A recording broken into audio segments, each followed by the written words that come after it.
आज नवरात्रि का 5वां दिन है। 5वें दिन मां स्कंद माता की पूजा होती है। भगवान शिव और माता पार्वती के पुत्र कार्तिकेय को स्कंद के नाम से भी जाना जाता है।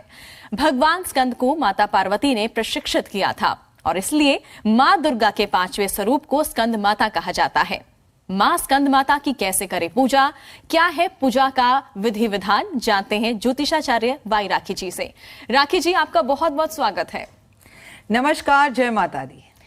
राखी जी, सबसे पहले आज नवरात्रि का 5वां दिन है। आज किस तरह से मां को याद करें और मां स्कंद माता का आज दिन है, उन्हें किस तरह से प्रसन्न किया जाए, पूरे अगर पूजा के विधि विधान की अगर बात करें तो?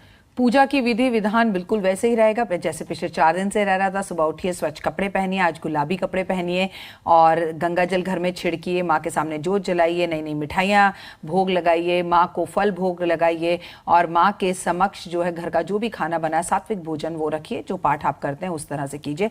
स्कंद माता की बात की जाए तो माँ कार्तिकेय की जो है माँ है और कार्तिकेय मतलब कार्तिकेय जो है शिव परिवार में शिव जी के बड़े पुत्र का नाम है और इनकी पूजा आराधना अर्चना आज के दिन की जाती है। माँ का जो स्वरूप की अगर मैं आपसे बात करूं तो माँ के 4 भुजाएं होती हैं। 2 भुजाओं में कमल है, एक में उन्होंने कार्तिकेय को पकड़ा हुआ है और दूसरे में अभय मुद्रा वरदान देती हुई हैं। इस तरह से माँ का स्वरूप है। माँ जो है कमल पर भी बैठती हैं और इसीलिए उन्हें कमलानंद भी कहते हैं और माँ जो है शेर पर भी बैठती हैं, इसलिए उन्हें शेर सवारी वाली माँ भी कहते हैं। बड़ा ही सौम्य रूप है और बहुत ही खूबसूरत है। मन से माँ की पूजा पाठ भक्ति अर्चना जरूर करें और माँ बहुत सारे वरदान देती है। क्या वो आपको आगे इस कार्यक्रम में पता चलेंगे। बिल्कुल। और माता को क्या पसंद है राखी जी, माता को क्या भोग लगाया जाए, उनका श्रृंगार कैसे किया जाए? माँ का श्रृंगार किया जाए, आज गुलाबी चूड़ियां पहने, आज माँ को हरी चूड़ियां जरूर जो है आप अर्पण करें। मैं आपको बता दूं, आज तीर कमान माँ को अर्पण करने से आपके दुश्मनों का नाश होता है। और माँ को क्या पसंद है मैं बता दूं, जिसको भी संतान नहीं हो रही है उसे आज के दिन माँ की पूजा करनी चाहिए।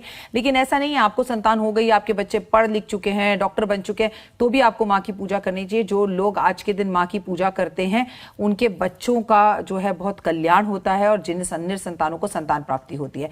माँ का श्रृंगार, माँ को आज गुलाबी रंग के कपड़े जरूर पहनाएं। आज आप खुद भी गुलाबी रंग के कपड़े पहने, आज आप गुलाबी चूड़ियां पहने। बेहद ज्यादा जरूरी है माँ को हरी चूड़ियां अर्पण करें, क्योंकि माँ का सीधा जो संबंध है वो बुध ग्रह से है। ऐसा करने से आपका बुध ग्रह बहुत अच्छा होता है। रही बात भोग की, तो आज माँ को केले का भोग जरूर लगाया जाता है और अनिवार्य है। आज केला माँ को भोग लगाकर आप अपनी सभी मनोकामनाओं को पूर्ण कर सकते हैं। और राखी जी, अगर माँ के मंत्र की अगर बात करें तो माँ का कौन सा मंत्र है जिसका जाप आज हम कर सकते हैं? ओम स्कंद माताए नमः, ओम श्री स्कंद माताए नमः का जाप आप करें, बहुत अच्छा है। ओम ह्रीं क्लीं चामुंडाय विचा का जाप आप करें, बहुत अच्छा है। या देवी सर्वभूतेषु शक्ति रूपेण संस्थिता, नमस्तस्ते नमस्तस्ते नमस्तस्ते नमो नमः। और वो भी नहीं है तो जय माता दी करिए और आप दुर्गा सप्तशती दुर्गा कवच जरूर धारण करें, जरूर पढ़ें। मैं आपको बता दूं, संतान के सिवा माँ एक वरदान और देती है।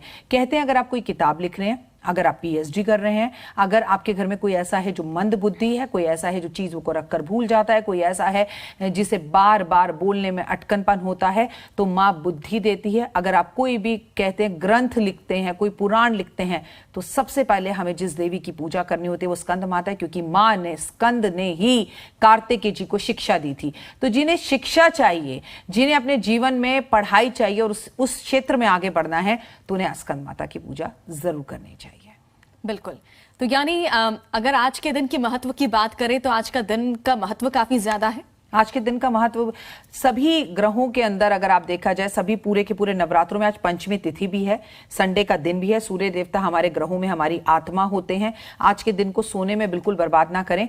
परिवार का दिन है तो परिवार के साथ आज छुट्टी है, आप प्लीज आसपास के किसी मंदिरों में जाएं। अपने बच्चों के हाथ से कॉपी, पेन, पेंसिल माँ को अर्पण जरूर करवाएं। आप अगर सुहागन हैं तो माँ को हरी चूड़ियां अर्पण करें और अगर आप कुंवारी हैं तो माँ को हरी चूड़ियां अर्पण करें कि आपका जीवन अच्छा हो। अगर आप पुरुष हैं और आपके ऑफिस में बहुत लोग आपको तंग करते हैं, पॉलिटिक्स आपके ऑफिस में अक्सर होती है, अगर आप टीचर प्रिंसिपल हैं, आपके स्कूल में होती है और आप इन सब जो है राजनीति से बाहर निकलना चाहते हैं, पॉलिटिक्स से बाहर निकलना चाहते हैं, दुश्मनों से बचना चाहते हैं, तो तीर कमान आज माँ को अर्पण जरूर करें। चांदी का करें, लकड़ी का करें, मिट्टी का करें, प्लास्टिक का करें और कुछ भी नहीं आता तो खुद ड्राइंग करें और ड्राइंग करके वो कागज ही माँ के समक्ष रखकर आए। आपके सभी दुश्मनों से आपको छुटकारा निश्चित ही मिल जाएगा। और राखी जी, देखिए जब से नवरात्रि शुरू हुई है हर दिन आप हमें कहानी सुनाती हैं, आज के दिन की कहानी क्या है? अब देखिए, पार्वती माँ की कल तक शादी हो चुकी थी। कहानी 9 दिन लगातार एक साथ चलेगी। अब उनका विवाह हो गया, अब वो आराम से हिमालय पर शंकर भगवान के साथ रह रही हैं। अब उनके जो है उनकी शक्ति से और शिव की शक्ति से एक बीज उत्पन्न हुआ, जो है कार्तिकेय। अब कार्तिकेय का उत्पन्न क्यों हुआ ये भी समझिए, क्योंकि जीवन में जो भी कुछ होता है उसके पीछे कोई कारण होता है। अब बहुत से लोग कार्यक्रम देख रहे होंगे जिनको नुकसान हो गया होगा, नौकरी चली गई होगी, लोग कह रहे होंगे इसके पीछे क्या कारण है। ये सब कारण आपको बाद में समझ में आएंगे, लेकिन संसार में जो होता है अच्छे के लिए होता है। मैं बता दूं, जब शिवजी जी की शादी नहीं हुई थी तो तारकासुर नाम का एक राक्षस था। उसने ब्रह्मा जी की बहुत ज्यादा पूजा आराधना अर्चना की, तपस्या की और वरदान मांग लिया कि वो कभी ना मरे। तो ब्रह्मा जी ने कहा ऐसा तो कभी भी नहीं हो सकता, जो भी इंसान जीवित हुआ है उसे मरना ही पड़ेगा और आप भी मरोगे जरूर।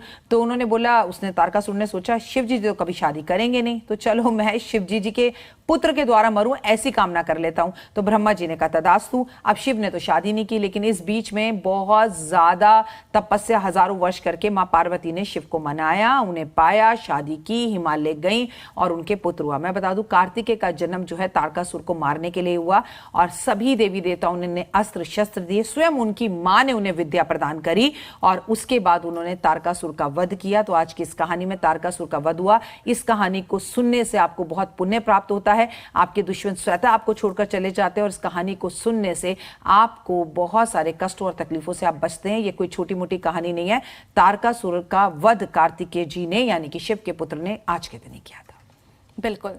तो देखिए, आज का महत्व हमें राखी जी ने बताया है कि किस तरह से आज का महत्व है। और देखिए, हर दिन का अपना अलग अलग महत्व होता है। आज जिस तरह से आज हम नवरात्रि का 5वां दिन बना रहे हैं, आज मां स्कंद माता की पूजा हो रही है और मंदिरों में भी हमने देखा कि किस तरह से भारी भीड़ देखी जा रही है। नवरात्रि का आज 5वां दिन काफी ज्यादा महत्व है आज के दिन का, और खासकर उन महिलाओं के लिए जिन्हें बच्चा नहीं हो रहा है, वो आज के दिन जो है माता को याद कर सकती हैं, उनकी पूजा कर सकती हैं। और स्कंद माता की पूजा किस तरह से की जाए ये आज हमें राखी जी बता रही हैं। तो चैत्र नवरात्रि का आज 5वां दिन, और ऐसे में राखी जी ने हमें बताया कि क्या कुछ आज के दिन का महत्व है, क्या कुछ कहानी आज के दिन की है। और राखी जी, किस तरह से कई बार ये देखा जाता है कि महिलाएं खुश नहीं रहती अपने घर में, उनके लिए, उन महिलाओं के लिए क्या कुछ उपाय होता है? मैं आपको आज के दिन के बारे में बता दूं, माँ को आज पीली मिठाइयों का भोग भी बहुत ज्यादा लगाया जाता है। कहते हैं कि वो अक्सर कार्तिकेय को ना केसर का दूध पिलाती थी और केसर से बनी हुई मिठाइयाँ खिलाती थी। तो आप भी आज अपने घर में केसर की खीर बनाकर माँ को भोग लगा सकते हैं। और कहते हैं कि खाना एक ऐसी चीज है जिससे हम किसी के भी मन में, वो पेट में जाता है लेकिन हम उसके मन में जो है अपनी जगह बना लेते हैं। तो आपको मैं बता दूं, अगर आप महिला हैं और आप खुश नहीं रहती, जैसा कि बेटा आपने सवाल पूछा, तो आज आप अपने घर में केसर की खीर बनाएं, चाहे ड्राई फ्रूट की बनाएं, चाहे मखाने की बनाएं, चाहे चावल की बनाएं, और जिस तरह से आपका व्रत है, व्रत नहीं है उस हिसाब से आप खीर बनाएं। और उसके बाद वो खीर माँ को भोग लगा के किसी कन्या को खिलाएं और अपने परिवार वालों को खिलाएं। तो आप अपने घर में खुश रहने लगेंगे, आपके परिवार के साथ आपके रिश्ते अच्छे होंगे और आपको 16 श्रृंगार खुद भी करने हैं। मैं आपको बार बार बता रही हूँ कि होता क्या है कि घर का काम, नवरात्रों का काम थोड़ा सा इतना ज्यादा हो जाता है कि महिलाएं खुद पर ध्यान नहीं दे पाती और खुद का ध्यान नहीं रख पाती। पर ऐसी गलती मत करिएगा, 16 श्रृंगार कीजिए, सजिए सवरिए, और जिस रंग के कपड़े आप पहन रहे हैं हर रोज उसी रंग की आप चुनरी पहनिए, उसी रंग की आप चूड़ियां पहनिए और उसके बाद अपने परिवार के साथ समय दीजिए। क्योंकि आज संडे का दिन है, इसीलिए आप सूर्य देवता को भी जल अर्पण जरूर करें। इतवार के हिसाब से, संडे के हिसाब से आज के दिन आपको तेल नहीं खाना चाहिए। जो भी खाना घर में बने, इस बात का ध्यान रखिए कि वो घी में बने। अदरक का सेवन भी आज के दिन नहीं करना चाहिए। ऐसा करने से आप सरकारी नौकरी के करीब पहुंच सकते हैं।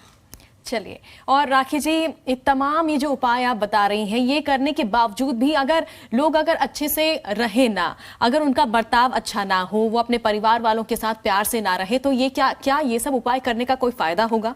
बिलीव इन कर्मा, वही मैं आपसे कह रही हूँ ना। मेरा एक यूट्यूब चैनल है जिसका नाम है बिलीव इन कर्मा, जिसमें मैं हमेशा कर्मों की बातें करने को कहती हूँ। तो जस्ट बिलीव इन कर्मा। मैं आपसे फिर कहती हूँ, माँ के साथ रिश्ते अच्छे नहीं है, आपके घर में जो बच्चा काम करने आ रहा है उसके साथ आपके रिश्ते अच्छे नहीं है, इंसान को आप इंसान नहीं समझते, कड़वी वाणी बोलते हैं। वैसे आप माँ को मना रहे हैं लेकिन पत्नी के साथ आपका बिहेवियर अच्छा नहीं है, और आप खुद माँ को मना रही हैं लेकिन आप पति के साथ बिहेवियर अच्छा नहीं रख रहे, घर में साफ सफाई नहीं रख रहे। एक बात मैं आपको क्लियर कर दूं कि माँ को सफाई बेहद पसंद है। अब बहुत से लोग इस बात पर परेशान हैं, जी हमने अखंड जोत जलाई, वो अखंड जोत जो है वो शांत हो गई। कोई बात नहीं, कोई बात नहीं, हम बच्चे, हमसे गलतियां हो जाती हैं, हम इंसान हैं और मानव जो है वो गलतियों का पुतला है। दोबारा माँ का नाम लीजिए, अग्नि ज्योति सूर्य ज्योति स्वाहा, और फिर से अग्नि जो है ज्योत को प्रज्वलित कर दीजिए, मन में किसी तरह की नकारात्मकता को आने भी मत दीजिए। भवानी, दुर्गे, जगदम्बे, शेरा वाली धरती पर है, आपके साथ है, आपके पास बैठी है, तो आपका कभी भी बुरा या गलत तो हो ही नहीं सकता। अगर खेतरी जो जौ आपने बीजे वो बहुत अच्छे नहीं आए तो ये अच्छा संकेत नहीं है कि अगले 6 महीने कैसे आपके बीतने वाले, ये जौ ही बताते हैं। उनका रंग ग्रीन है, उसमें फूल आ रहे हैं और बड़े बड़े हैवी हैं और बहुत सारे हैं, लंबे हो गए हैं, तो इस मीन्स आपका सब कुछ अच्छा है। लेकिन अगर वो खराब भी हो रहे हैं तो मां भवानी दुर्गा से नाक रगड़ कर माफी मांगिए अपने द्वारा किए गए कर्मों की। और जैसा कि आपने कहा, व्यवहार अच्छा, आपका नेचर अच्छा, देने की भावना हमेशा ऐसे करो, लेने से पहले हाथ को ऐसा करना सीखो। बिल्कुल, यही मेरा अगला सवाल भी यही है राखी जी कि आखिर आज के दिन दान करने का भी काफी महत्व होगा। पूरे नवरात्रे करने का है। अगर यकीन मानिए, आप तो भवानी की जोत जला रहे हैं और आप घर में उन्हें पेठे का भोग लगा रहे हैं, आप घर में पूरियां बना रहे हैं, लेकिन आपके मतलब जेब से 25 पैसे नहीं निकले। आप खुद नोटिस कीजिएगा, जब लोग मंदिर जाते हैं ना तो जेब टटोलते हैं कि 10 रुपए का नोट मिल जाए या 1 रुपए का सिक्का मिल जाए, वही चढ़ा दें। अरे जो दोगे वही रिटर्न में आएगा, ये कलयुग है। जो जेब में सबसे बड़ा नोट हो वो निकाल के रखकर एक बार मन से दे के तो देखिए, भगवान जिसने आपको सब कुछ दिया है वो आपसे क्या लेगा? आपको उससे डबल और तिगना वो वापस कर देगा। जिसकी देने की भावना ना हो उसे मिल नहीं सकता। याद रखिए, भंडारे हैं हमारे यहाँ, अष्टमी और नवमी पर भंडारे होते हैं। रामनवमी है, बहुत बड़ा दिन है, राम जी का जन्मदिन है, पूरे देशवासियों के लिए बहुत शुभ और अच्छा टाइम है। तो आज संडे है, परिवार के साथ जाइए। आप जो भी मंदिर में दान पुण्य करना चाहते हैं वो दान कीजिए। जैसे आप सबके लिए सब कुछ अच्छा करते हैं लेकिन बाद में आपको हमेशा गालियां ही पड़ती हैं, तो इसका मतलब आपका नमक में यश नहीं है, तो नमक का दान कीजिए। अगर आप अपनी जिंदगी में प्यार चाहते हैं, मिठास चाहते हैं, तो चीनी का दान कीजिए। अगर कोर्ट कचहरी के केसों से बचना चाहते हैं तो मंदिर में जाकर काले छोलों का दान कीजिए। अगर आप चाहते हैं आपकी जिंदगी के अंदर यश, नेम, फेम हो, तो आप सूजी का दान कीजिए। बिल्कुल। और अपने कई बार ये देखा जाता है कि हमारे कभी अपने परिवार वालों से ही नहीं बनती, या ये सुनने को मिलता है कि लोग ये कहते हैं कि हमारी बात कोई सुनता नहीं है और हमारी बात कोई समझता नहीं है। तो इसके पीछे भी क्या कोई दोष होता है? इसका क्या उपाय हो सकता है? देखिए, हर इंसान एक्सपेक्टेशंस रखता है, उम्मीदें। मैंने आपके लिए किया, जब तुम्हें जरूरत थी मैं खड़ी थी, अब तुम खड़े हो, तो मतलब फिर आपने तो मतलब के लिए किया ना। आप परमपिता परमात्मा हमें सब कुछ देता है, नदी हमारे लिए बहती है, पेड़ हमें ऑक्सीजन देते हैं, लेकिन बदले में हमसे कुछ नहीं मांगते। आप उन्हें पानी मत दो, कुदरत बारिश कर देती है, वो जीवित रह जाते हैं, है ना। नदी सूखती है, फिर पीछे से पानी आता है, लहर आती है और नदी हरी भरी हो जाती है। हम भी इंसान वैसे ही। आपको जिसके लिए जो करना है निस्वार्थ भावना से कीजिए, लेकिन उसके बदले में उम्मीदें मत करें। इंसान अगर उम्मीदें करना अपने परिवार वालों से छोड़ दे और सबको गले लगाए, खुश रहे, माहौल ऐसा हो, कॉम्प्लीमेंट्स दो, हंसो, घर के अंदर अच्छा माहौल हो, साथ में बैठ के नाश्ता करो, एक दूसरे की तारीफें करो, एक दूसरे की बातों को इग्नोर करना छोड़ो और अपने मन की बातें घर वालों के साथ जरूर साझा करो। ऐसा तब हो सकता है जब पति पत्नी में आपस में बनती हो। अगर बच्चे माता पिता के बीच में प्यार देखेंगे तो उनमें निश्चित ही रूप से प्यार होगा। तो घर के माहौल को बहुत खुशनुमा रखना नवरात्रों में बेहद ज्यादा जरूरी है। चलिए राखी जी, ये तो घर की बात हो गई, घर वालों की बात हो गई, और अब ऑफिस की बात कर लेते हैं। और जो लोग काम पे जाते हैं उनकी अक्सर शिकायत होती है कि उनके बॉस के साथ उनकी नहीं पटती, वो जितना भी अच्छा काम करके दिखा दे बॉस खुश नहीं होता। तो उनके लिए क्या उपाय हो सकता है? बॉस इज नेवर रॉन्ग, पहले तो अपने दिमाग में ये बात रख लीजिए। और ऑफिस जब भी जाएं उस देहली को अपने माथे पर लगाएं, क्योंकि कमाते आप हैं लेकिन आपकी वजह से 4 लोगों का घर में पेट भरता है, आपका घर बनता है। जो हमारा ऑफिस होता है ना, वो हमारी दुनिया होता है। जिस ऑफिस में आप रहते हैं नवरात्रों में, वहां प्रसाद लेके जाएं, कुलीग्स को प्रसाद बांटें, किसी का व्रत है तो उसके लिए लस्सी बनाकर ले जाएं।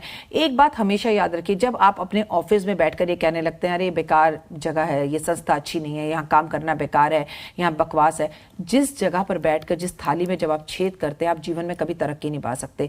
वहीं से आप आगे उठेंगे। जब आप किसी नई नौकरी के लिए भी जाएंगे तो पहले ये देखा जाएगा कि पीछे कौन से ऑफिस में थे। तो जहां रहते हैं वहां की तारीफें करें, खुशनुमा माहौल रखें, अपनी टेबल को जहां बैठते हैं वहां पूरा साफ रखें और अपने कुलीग्स के प्रति आप सम्मान की भावना रखें। कॉम्पिटिशंस मत कीजिए, करिए, उससे आगे बढ़ेंगे, लेकिन ये नहीं कि तू आगे बढ़ गया मैं बढ़ गया। हर किसी का अपना मुकद्दर, अपनी किस्मत है। आप अपनी मेहनत करते चले जाओ, बाकी